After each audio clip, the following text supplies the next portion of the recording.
Podcast Islami, Bincang Islam Masa Kini.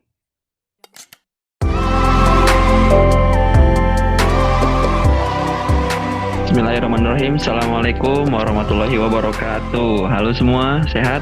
Alhamdulillah sehat. Apa kabar? Alhamdulillah. Nah, oke, balik lagi ya bersama aku Zikri Mufadil sebagai host di sini. Kali ini kita akan ngebahas suatu pembahasan yang sangat-sangat istilahnya mainstream, namun nggak ada habisnya gitu. Jadi selalu hangat dan selalu up to date gitu ya. Apalagi the one and only, bukan Piggy Pigs dong. Tahan. Sabar. Ya, apalagi kalau bukan masalah pemuda ya kan, karena riskan banget kalau ngomongin masalah pemuda ini kan. Nah, apalagi di zaman-zaman seperti ini gitu kan, zaman-zaman era teknologi, tapi kitanya malah tidak memakai hati gitu kan. Sehingga banyak sekali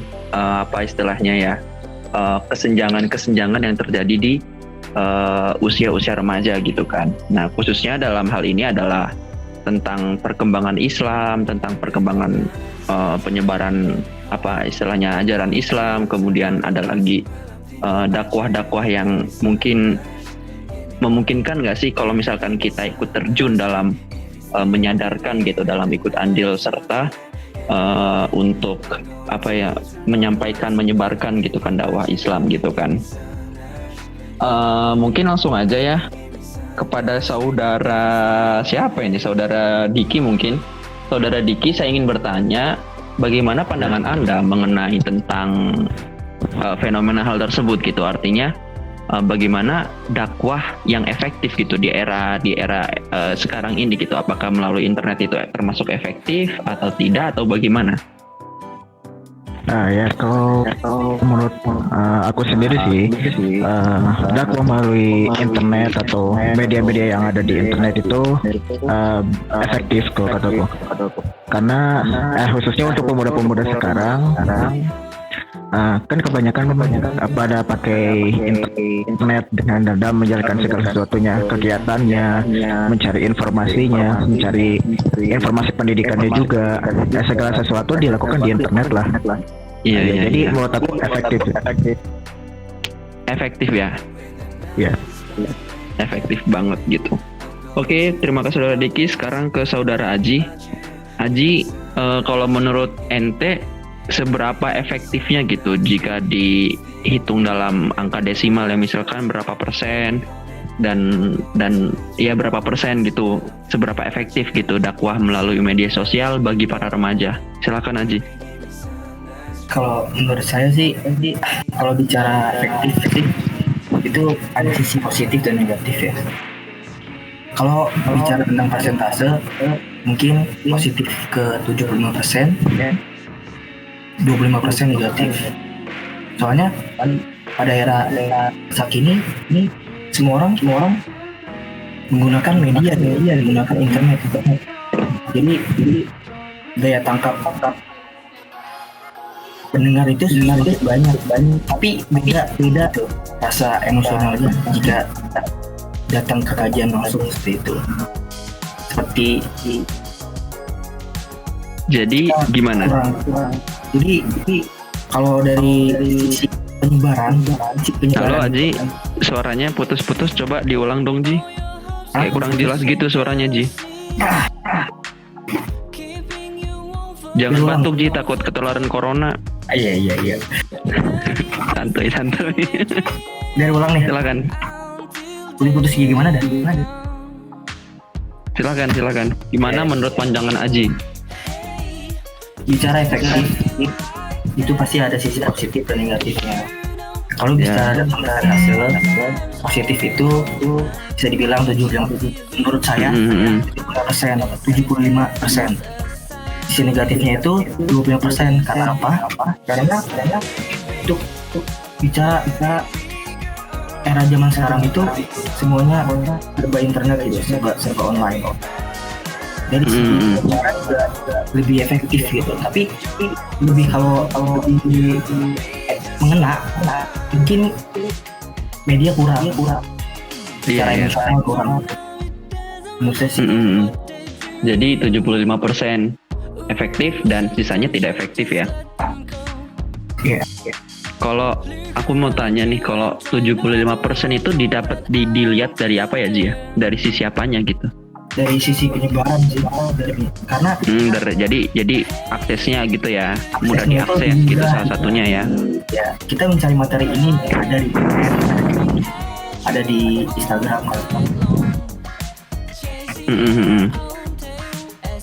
Negatifnya ya kita bercampur dengan konten-konten yang negatif lainnya gitu.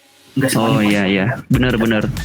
Kan nggak semuanya tentang dakwah-dakwah ya, kalau di internet ya ada tentang ya begitulah triple X misalkan kan. Banyak Iya, gitu kan, pemersatu bangsa lah. Iya. Oke. Jadi bisa dibilang istilahnya kan 75% efektif karena dari segi keefektifan itu bisa mudah diakses gitu kan ya. Iya. Terus kemudian juga mudah dijamah oleh orang-orang gitu kan. Dan sisanya 35% ini mungkin masalah teknisnya Ji ya. Kayak misalkan ya taruhlah orang, maafnya ngomong nih, bukan merendahkan ya, kayak kurang mampu gitu kan, nggak punya kuota gitu kan. Itu kan sebenarnya cuma masalah teknis gitu, dan masalah teknis ini akan selalu teratasi ketika kita saling bahu membahu gitu kan. Mungkin ada sebelah pihak yang istilahnya inventariskan gitu kan, menginventariskan bagian jasanya gitu, kayak misalkan kuota gratis gitu, misalkan UKT gratis gitu misalkan. Oh enggak ya UKT ya, ya udah. Nyinggung masalah UKT ini lagi rame nih Ji. Iya, di Twitter sempat trending. Iya. Oke, makasih Ji. Sekarang kita ke Aznovi nih. Aznovi tadi kan Aji bilang 75% itu efektif, dan sedangkan ada 35% sekitaran nggak efektif. Nah, kalau menurut pandangan Aznovi ini gimana nih? Pandangan Aznovi ini gimana cara mengatasi atau cara apa istilahnya ya, melihat 35% itu ya sebagai ini gitu. Jadi intinya gimana caranya lah gitu supaya tidak ada 35% ini gitu. Gimana? Menurut saya 75% itu positif. Oke, sekarang ke bagian Aznovi ya Ji. Enggak. Maaf. Saya mengoreksi perkataan Zikri 25% negatif. Bukan 30. Oke. Iya, gimana silakan. Halo, Ji. Halo Ji. Iya. Iya, gimana Ji? Silakan Ji. Ya, kan tadi Zikri itu ngomong 35% negatif kan.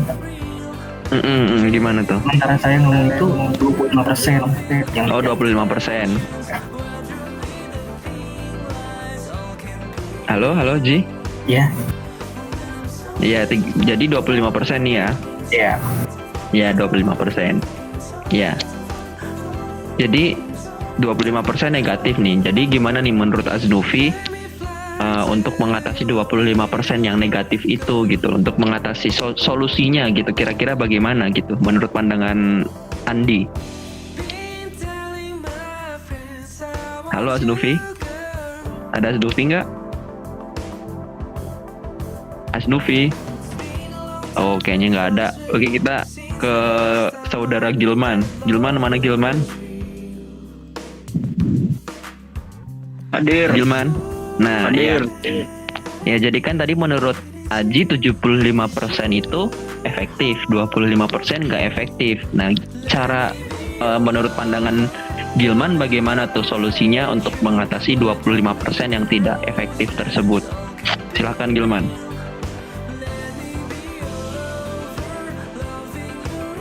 Halo Gilman. Halo. Ada Gilman di sana? Silakan Gilman, dengar nggak Gilman? Bisa diulang pertanyaannya? Bisa diulang. Baik. Akan saya ulang. Jadi, tolong dengarkan baik-baik saudara Gilman. Iya. Jadi kan tadi Aji bilang kalau misalkan dakwah di internet itu 75% efektif karena dari segi mudah diakses, kemudian penyebarannya juga lebih luas. Nah, tapi ada sisi sisi yang tidak efektif gitu, sekitar 25%. Nah, menurut pandangan Gilman, gimana solusinya untuk mengatasi hal tersebut? Silahkan Gilman. Oh, baik. Yang menurut aku Halo Gilman, suaranya agak digedein lagi Gilman. bisa nggak pakai headset.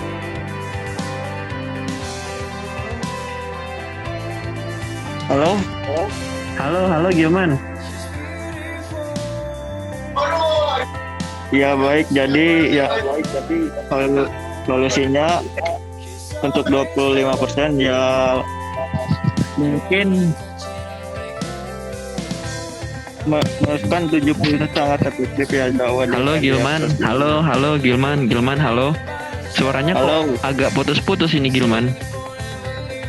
Wah, masa Agak putus-putus ini suaranya Gilman. Coba bisa diulang lagi nggak Gilman, yang pelan-pelan coba biar jelas.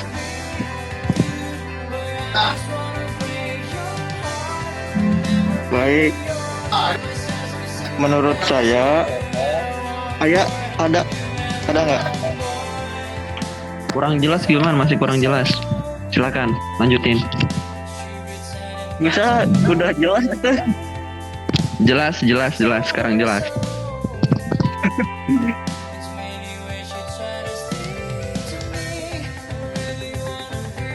Menurut saya mana adalah karena 25%-nya mungkin kebanyakan orang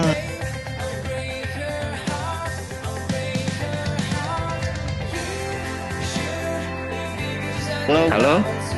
Gimana? lewat dulu lah. Gimana Gilman? Lewat dulu. Waduh. Pertanyaan Gimana pertanyaannya gimana?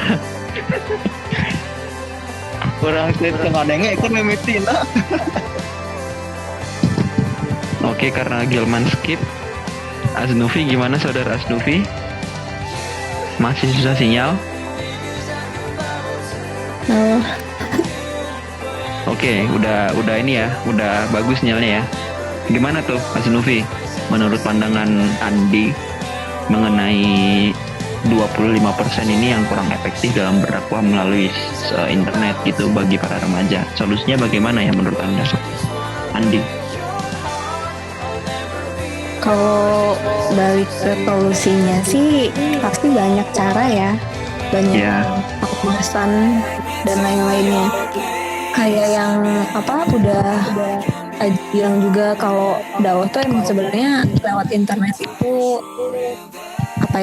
dibilang efektif banget juga enggak, tapi dibilang enggak efektif juga ya enggak gitu ya, karena ya itu kayak lebih efektifnya itu secara langsung. Nah, solusinya paling zaman sekarang tuh kan apa-apa ngikutin kemajuan, ikut tren, perkembangan baru, ya perkembangannya ya kan. Jadi otomatis kita kita sebagai dai-nya, berarti kita harus punya pengemasan yang beda, terus cara menyampaikannya juga nggak bisa langsung dengerin ceramah aku deh, langsung atau semuanya gitu lah ya, ada, pelan-pelan gitu ya. Atau cara ngajaknya ya kekinian gitu, misal kita masuk ke lingkungan dia, ke ranahnya dia, terus ntar kita pelan-pelan. Kita kalau misalnya kita ngikutin gaya dia pun ya nggak apa-apa, asal dia bisa masuk ranah kita juga gitu sih. Gitu.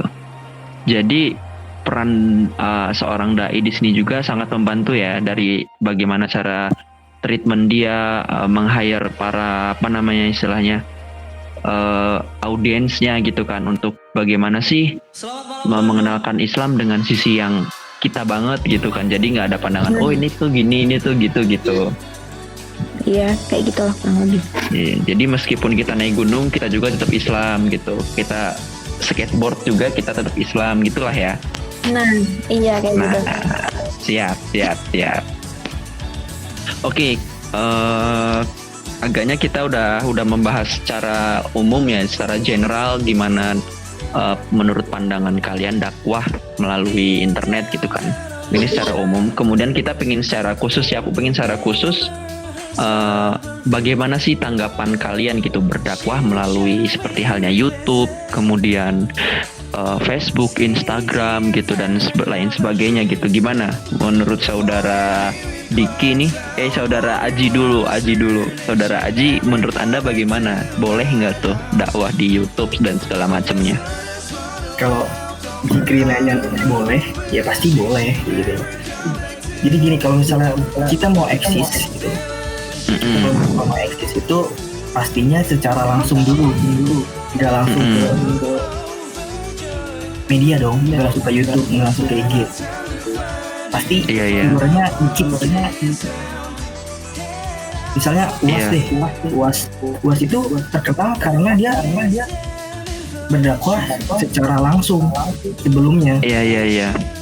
Secara face to face, secara lusukan lah istilahnya, langsung benar. masyarakat gitu.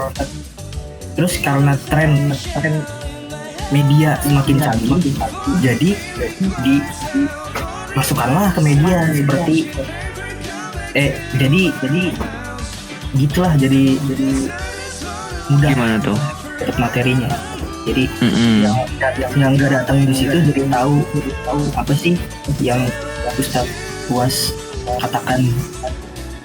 Ya, jadi boleh dikatakan boleh karena salah satu alasannya adalah mempermudah pendistribusian materi gitu ya, lebih mudah penyebarannya gitu ya. Iya, karena jangkauannya yang luas gitu kan. Ya. Oke, sekarang Saudara Gilman, gimana Saudara Gilman pandangan Anda mengenai dakwah di YouTube, Instagram, dan sosial media lainnya gitu kan?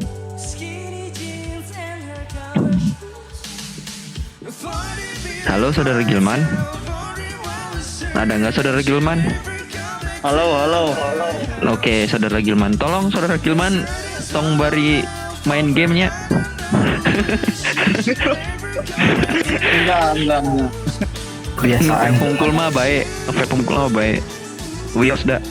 Sok, Gilman, bagaimana pandangan Anda? Pandangan Anda mengenai dakwah di YouTube gitu? Oke, baik. Menurut saya boleh-boleh aja sih menyebar kebaikan atau dakwah di media sosial. Selain di secara langsung, terus karena kebanyakan zaman sekarang atau zaman milenial hampir 98% efektif menggunakan media sosial. Benar. Ya. Terus? Kemudian selain menggunakan media sosial, para remaja sekarang juga mulai bangun tidur sampai tidur lagi suka tidak tertinggal dengan handphone ataupun handphone atau ketimbang buku. Halo, ya silakan terus, kedengaran tanya. Ya, dan mungkin bisa diputar berulang-ulang atau beberapa kali. Jik, jelas tuh? Kurang jelas suaranya Gilman, patah-patah. Waduh, sinyalnya kedua ya. Ya udah. Kamu pakai kuota apa sih, Tri ya? Pakai wifi dong, IndiHome punya. Diulang. Jadi intinya boleh dengan alasan kenapa tadi? Karena sebagian pemuda, sebagian remaja sekarang tuh udah pada punya sosial media ya. Mau diulang? Halo, gimana? Ya kan tadi pertanyaannya bagaimana ya pandangan saya. Ya menurut saya boleh-boleh saja. Boleh-boleh saja ya. Di mana saja boleh itu pun ataupun di secara offline. Iya. Oke, jadi untuk mencari sensasi tapi menyebar kebaikan. Oke. Kemudian untuk remaja zaman sekarang menurut saya 98% zaman yang sekarang mulai dari bangun tidur sampai tidur lagi tidak terlepas dari HP ketimbang buku. Dan Iya. Terus? dan dakwah melalui media sosial menurut saya sangat efektif juga karena bisa diputar berulang-ulang dan beberapa kali. Udah, Saudara Gilman? Halo. Sudah ya? Halo. Halo, Saudara Gilman, jelas suaranya? Udah jelas tadi nggak, Dik? Gimana? Udah jelas belum tadi? Jelas. Udah gitu. Ada lagi yang ditanyakan? Oke, mungkin jadi bisa kalau misalkan kita rangkum jawaban Gilman karena beralasan akses kemudahan ya. Karena mudahnya diakses, kemudian melihat pasar juga. Saat ini kan remaja tuh udah sekitar berapa tadi? 95% ya? 95% pada pakai sosial media gitu. Jadi alangkah baiknya kesempatan ini dimanfaatkan oleh kita sebagai pelaku dakwah gitu kan untuk menyampaikan dan ikut andil serta dalam mensiarkan agama Islam gitu ya, Gilman ya. Oke, terima kasih Gilman. Sekarang kita mau ke Saudara Diki dulu nih. Saudara Diki kan ini agak melebar sedikit ya. Agak melebar sedikit pembahasan kita biar nggak terlalu monoton juga. Ini menurutku ketika seseorang dai gitu kan, seperti halnya Abdul Somad, kemudian Adi Hidayat, kemudian Hanan Ataki, Evi Effendi dan yang lain sebagainya itu berdakwah melalui sosial media, otomatis mereka di situ kan membentuk suatu fanbase gitu kan. Artinya di situ ada base, ada istilahnya sekumpulan manusia gitu kan. Setidaknya ya terbentuklah ruang publik di situ, ada antara Evi Effendi dan audiensnya, kemudian Ustaz Abdul Somad dan audiensnya gitu kan. Dan jelas ya sampai sini ya. Jelas. Dan di sini bisa dikatakan framing media itu kan nggak semuanya gitu. Apa yang kita lihat di media ya kita nggak ngeliat sebetulnya seperti apa gitu kan. Artinya ada kemungkinan meskipun 1 berbanding berapa ribu, 1 berbanding 1 juta, ada kemungkinan seorang pendakwah itu kan melakukan sebuah blunder gitu ya. Iya kan? Jelas nggak suaranya, Diki? Halo? Nah, ada melakukan sebuah blunder gitu, kayak misalkan pernah Evi Effendi gitu kan ceramah, dia blunder. Kemudian pernah juga taruhlah kayak Agim dulu pernah kena kasus dia poligami, blunder juga jatuhnya. Nah itu kan yang akan justru itu dengan adanya fanbase tersebut justru akan istilahnya mencederai gitu, menodai dakwah itu sendiri gitu. Paham nggak sampai sini? Iya. Paham ya. Nah menurut Anda gimana tuh cara menghilangkan framing tersebut? Artinya ya memang media itu kan framing ya, artinya apa yang kita lihat di televisi, di media nggak semuanya kita lihat langsung gitu kan. Nah bagaimana caranya mengatasi meminimalisir lah tanggapan Diki tentang hal tersebut gitu? Gimana Saudara Diki? Pertanyaannya lumayan tinggi juga ya. Iya, ini sorry agak agak panjang. Iya. Ya, silakan. Tadi secara garis besarnya itu lebih ke anggapan ke si pendai yang ada di yang mulai masuk ke internet itu ya.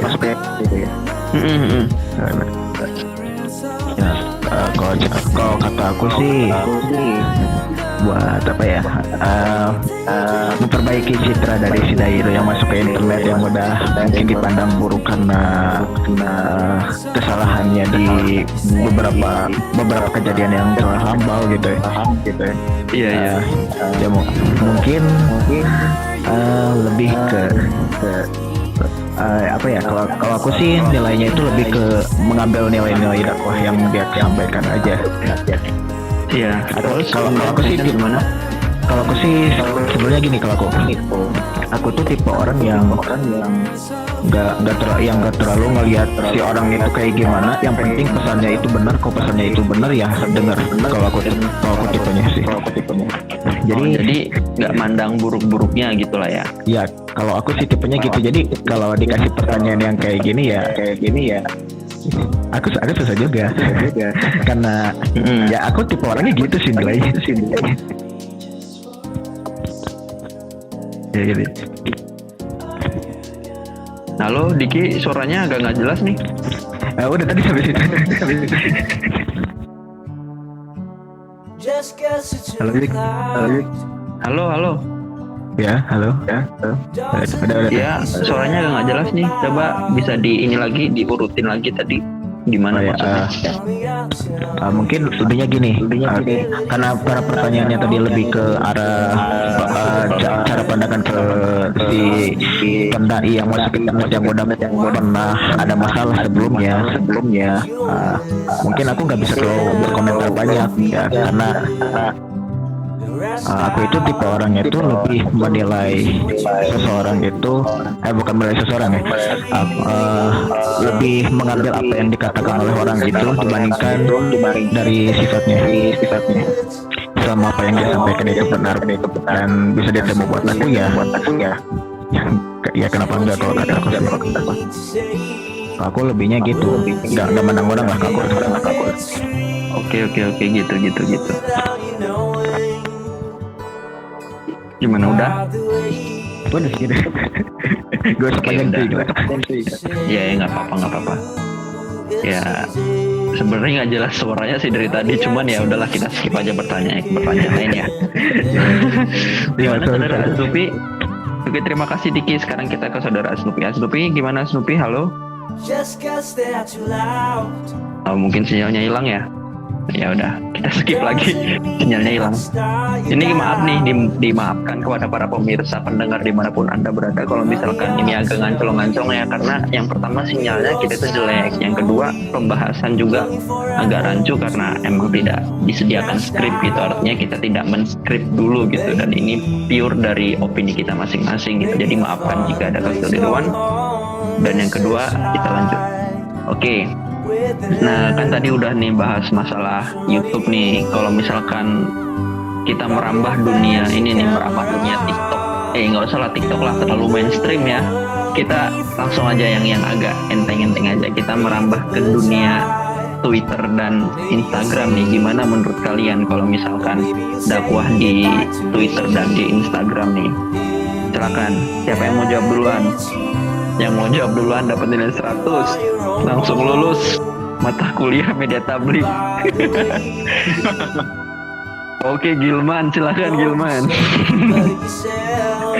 Oke, tahan Ji, Gilman dulu Ji. Oke, menurut saya seberapa efektifkah dakwah di media sosial Instagram atau Twitter? Menurut saya 80%, kurang lebih 80% dakwah di Instagram itu karena menurut saya dakwah di Instagram menurut saya tidak bete atau tidak apa ya, karena biasanya suka ada bantuan visualisasi kayak misalkan animasi ataupun semacamnya gitu. Jadi nggak bete juga kita melihat sambil mendengarkannya juga. Iya. Terus? Udah? Halo saudara Gilman? Gilman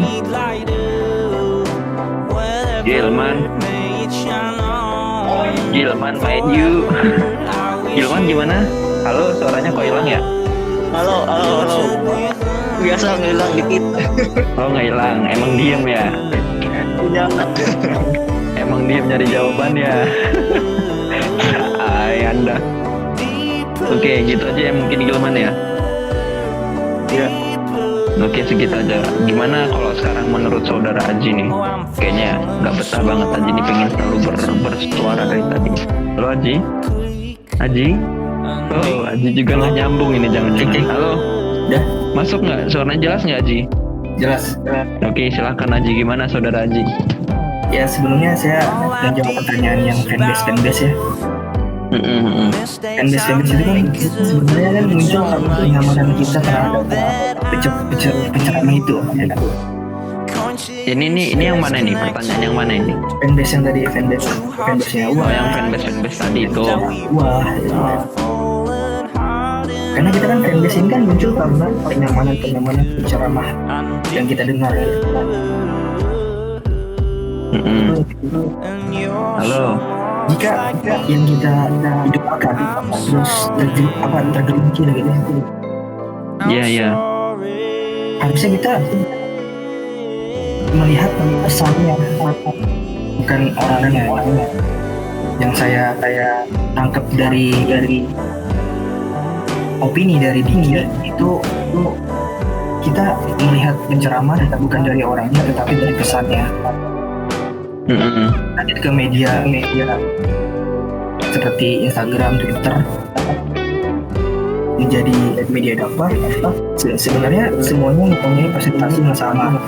Dari Twitter, Instagram, dan TikTok sebenarnya mempunyai presentasi yang sama. Kita melihat kita lihat dengan image dari aplikasi tersebut. Iya. Aplikasi tersebut di Instagram, Twitter, dan itu sebenarnya untuk menghibur, dipakai secara universal, bukan hanya orang Islam aja. Terus? Untuk media dakwah apa sih? Biasanya tuh rekomendasi ya, bukan jadi rekomendasi tetap gitu. Rekomendasi utama gitu, karena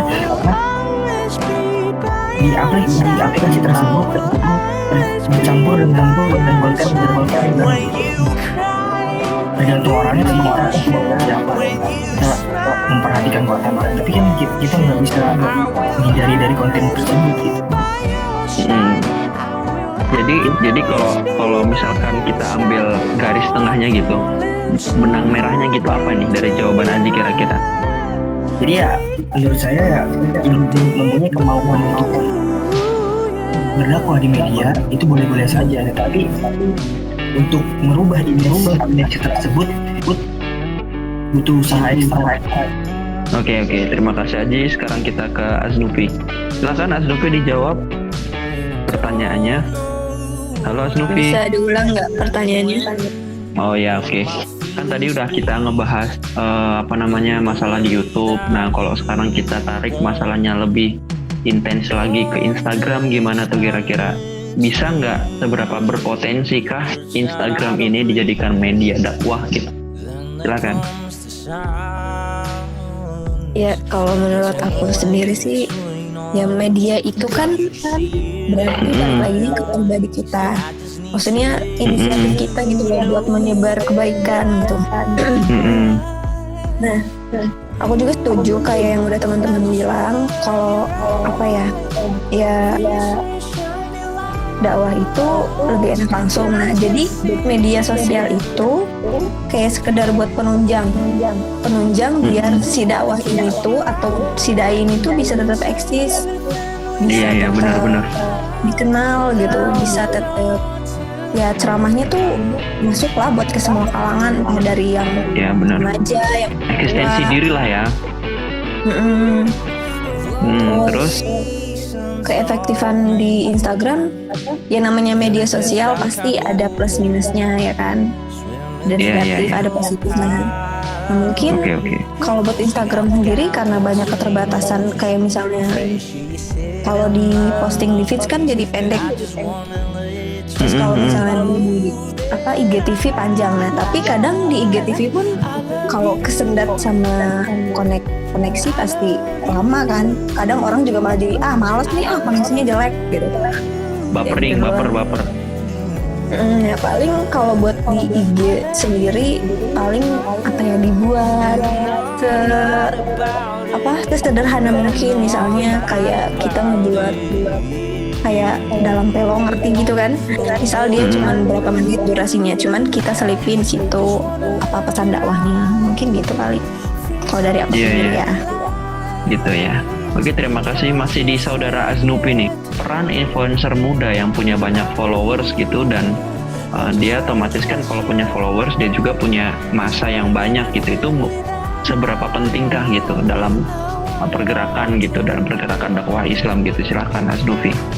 Influence ini tuh menurut kalian apa sih? Kalau kata aku sendiri sih, influence itu label deh, ya kan?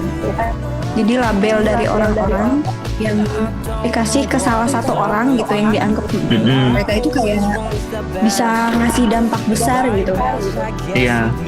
Nah, apa namanya? Kalau biasanya kalau orang itu udah dikasih label kayak gitu, berarti secara nggak langsung, secara lahir dan batinnya pun dia harus siap gitu, apapun yang nanti bakal di komentar netizennya lah atau fansnya atau semacamnya, dia harus siap gitu. Terus kadang kan suka ada kritikan kayak, ih lu tuh kan influence, kenapa lu nge-postnya itu yang gak penting, malah yang bersifatnya pribadi. Nah, Iya. kalau menurut aku sendiri gini loh, akun media itu kan termasuknya ke ranah pribadi kita. Nah, kalau emang kita dikasih label kayak gitu, ya kalau kita mau ngupload tentang kepribadian kita, monggo silahkan gitu. Tapi kita jangan lupa nih sama label kita. Kita jangan lupa nih sama label kita. Kita itu dikasih label influence sama orang-orang. Berarti mau nggak mau kita juga harus mengikuti apa yang mereka pengen. Misalnya kayak mengangkat isu sosial gitu sih. Iya. Berarti udah kebayang ya susahnya jadi artis sekarang. No. Susahnya jadi artis gitu kan, perlu banyak tuntutan. Bener dikit diomong. Oke. Sebetulnya ini podcast tugas, cuman kayak podcast mainan aja, nggak ada serius-seriusnya. Tapi nggak apa-apa lah ya, yang penting kita sudah melaksanakan tugas dengan semaksimalnya gitu kan. Oke, tadi jawaban dari Aznufi. Kita ke saudara siapa nih? Saudara Aji, coba gimana menurut Aji tentang pandangan Aji nih? Terus? Ya, saya kan dari kita mungkin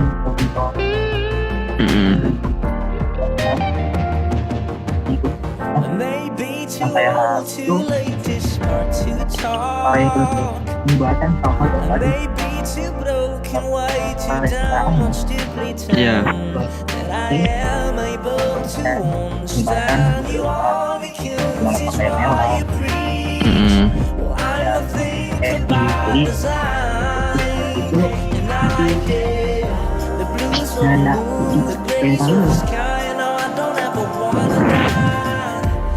Halo Ji.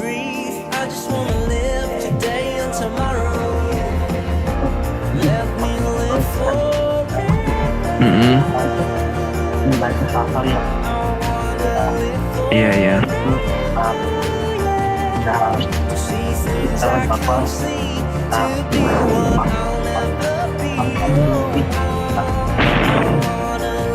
Iya. ya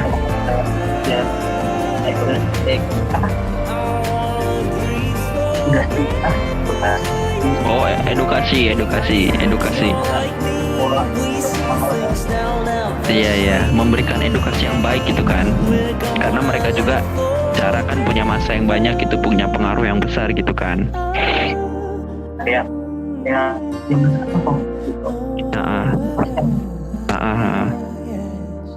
beda Iya.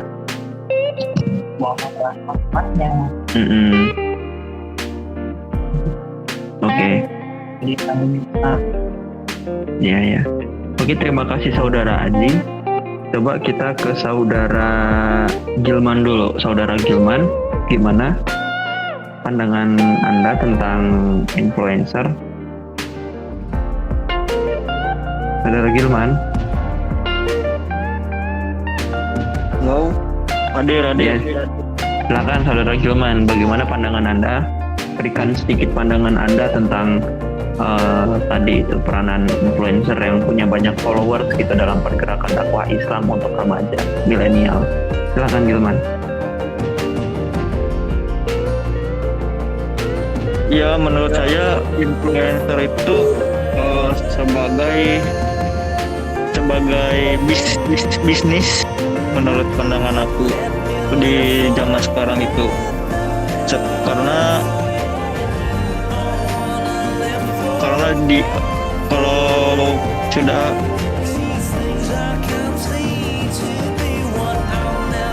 Gimana? Karena apa tuh?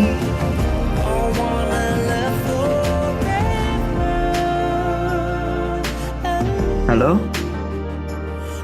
Sinyalnya gimana Tom? Halo? Wah, terputus ternyata. Oke, kita skip lagi Gilman. Kita skip lagi Saudara Gilman. Kita ke Saudara Diki. Gimana Saudara Diki menurut pandangan Anda? Pandangan aku sih kan pandangan itu lebih ke orang mengembangkan satu produk lah. Yang mengembangkan satu produk itu kayak iklan-iklan kayak gitulah, membesar-besarkan nanti. Jadi menurut aku misalkan kita dengan membuat influencer juga itu bagus sih. Dan orang-orang juga dengan dakwah, ya, mau lah benar antar dakwah ya. Karena udah dibahas sama teman-teman sih. Jadi pada intinya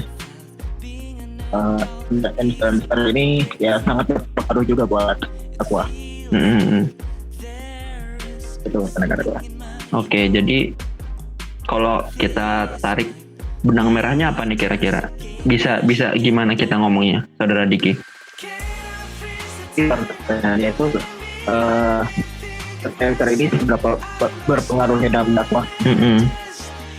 Nah, kalau tahu itu influencer itu ya sangat bantu dan sangat terbantu lah untuk dakwah. Itu ya, ternyata gitu. Iya. Oke. Kita agak melebar sedikit lagi ya sebagai refreshing ya. Karena kan kita ngebahas isu yang ada di lapangan nih. Kalau menurut pandangan kalian tentang kayak, kalau nggak salah nih ya, maaf ya kalau misalkan ada yang salah nanti tolong dibetulkan.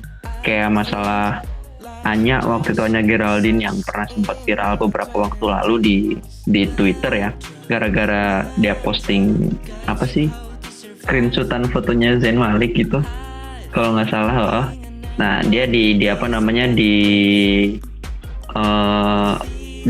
tweetnya dia bilang kalau kamu kayak gini kamu nggak apa-apa bajingan ke aku, katanya gitu. Nah yang menariknya adalah ketika dia nge-tweet itu, si Anyanya nge-tweet itu, ada netizen yang berteriak, yang ngebales gitu, yang meretweet dengan komentar bahwasannya kenapa sih harus meretweet harus nge-tweet hal yang seperti itu gitu kan. Cara Anya juga kan punya masa yang banyak, punya followers banyak juga gitu kan. Kan coba kalau misalkan kayak Anya itu speak up masalah kemanusiaan, isu-isu kemanusiaan gitu, dan isu-isu lainnya gitu yang lebih dalam artian penting mungkin ya. Nah itu menurut kalian gimana? Silahkan Saudara Diki.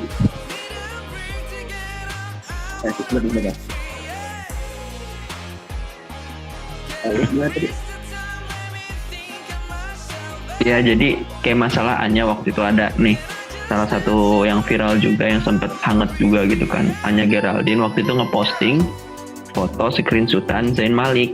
Nah kata Anyanya di Twitter itu ini kata Anya, kalau misalkan kamu kayak dia, maksudnya kayak Zain Malik, kamu boleh bajingan ke aku gitu katanya. Nah netizen ada yang meretweet dengan komentar kenapa harus speak up masalah kayak gitu loh. Maksudnya harus kenapa sih nge-tweetnya selalu yang begituan gitu kan. Itu kan cara nggak berfaedah ya mungkin ya. Nah, menurut netizen ini, Anya kan punya followers banyak. Lebih baik dia speak up masalah isu kemanusiaan gitu dan isu-isu sosial lainnya gitu. Nah, yang menariknya lagi, netizen lain justru malah berkomentar juga, ya itu hak Anya gitu loh, terserah Anya mau nge-tweet apa gitu. Nah itu menurut pandangan Diki gimana? Ya kalau pandangan aku sih, ya yang berkomentar itu juga dia ada benarnya, tapi ada salahnya juga. Waduh, jadi 50-50 nih. Iya, betul. Jadi gimana? Kalau di tangan yang benarnya dulu ya. Nah, benarnya itu karena ya mungkin si netizen ini itu ingin mengingatkan bahwa di media sosial itu digunakan lebih bijak lagi, seperti tentang isu kebenaran, kemanusiaan, kehidupan sosial lah, ya kan. Nah, dan salahnya itu kita tahu juga media sosial itu sebagai media kita. Jadi ya akun itu ya kita mau gunain gimana kita aja. Iya. Itu gitu. Jadi balik lagi ke diri kita nih. Iya kan, balik lagi ke diri kita sendiri. Oke. Mentok sih sebetulnya kalau udah tergantung niat, balik lagi ke diri kita itu iya sih ya. Ya udahlah ya. Oke. Ya. Sekarang kita ke saudara Diki udah, terus saudara Aji nih. Ini biasanya master seremonial gitu. MC master nih masalah. masalah beginian nih. Pemersatu bangsa Ji. Hanya Geraldine. Gimana Ji? Kan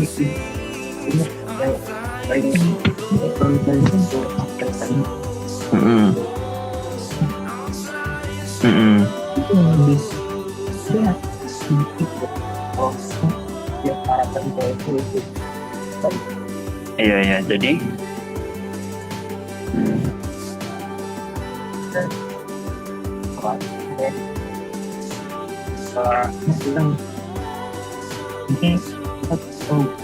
iya.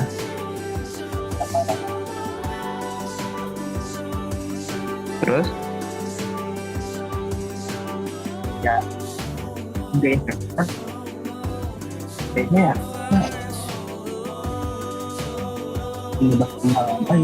Menyebarkan hal yang baik benar.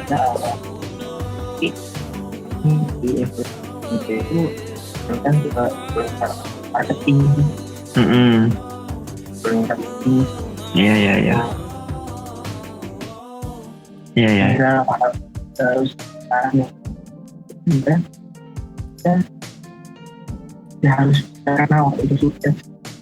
Tapi kita harus mikir dulu tujuan kita kenal. Kita kenal. Oke.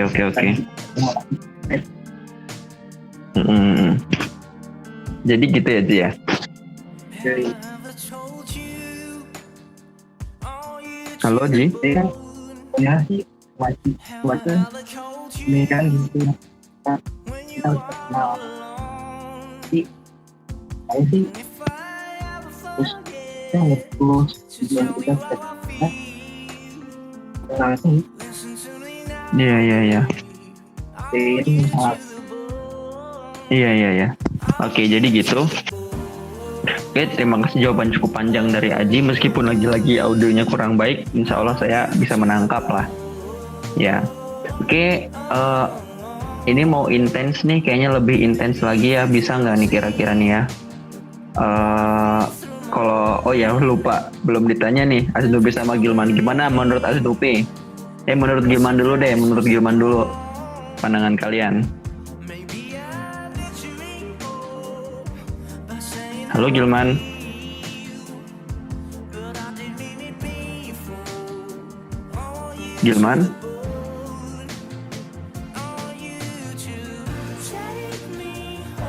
Halo Gilman.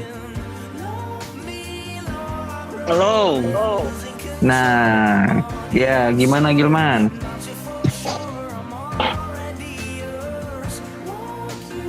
Halo Gilman. Halo. Dik, pertanyaannya aja. yang ini komenan viral gitu gimana? Bisa diulangi? Iya kan ada beberapa visu lagi, ada beberapa postingan yang viral gitu kan. Nah Iya. Yang ketika seorang public figure memposting sesuatu yang tidak benar, netizen kan otomatis banyak reaksinya nih. Salah satunya kata netizennya, dia berkata itu tuh postingan kayak gitu intinya dia nganggap postingan kayak gitu tuh apa sih gitu loh, kenapa nggak posting soal isu-isu kemanusiaan gitu, kayak misalnya isu sosial yang lainnya gitu, dan kenapa harus posting yang hal agak nggak bermanfaat gitu loh gitu. Nah sedangkan followersnya atau entah laki-laki penyembahannya juga nggak tahu, dia ngebelaannya gitu, ya terserah public figurnya mau posting apa gitu. Nah itu menurut Gilman gimana kalau yang ada kasus begituan tuh? Ya menurut saya sih benar enggaknya sih nggak tahu, mungkin bisa di dalamnya ada tersangkut paut dengan bisnis mungkin dari luar, jadi mereka mengikutkan misalkan ke Telegram si A, misalkan Telegramnya misalkan ada 1.000 misalkan 1.000, otomatis dia bisa mengiklankan produk-produk dari perusahaan tersebut ataupun dari misalkan dari brand apa gitu. Nah gitu mungkin. Oh gitu ya, jadi intinya apa Ya terus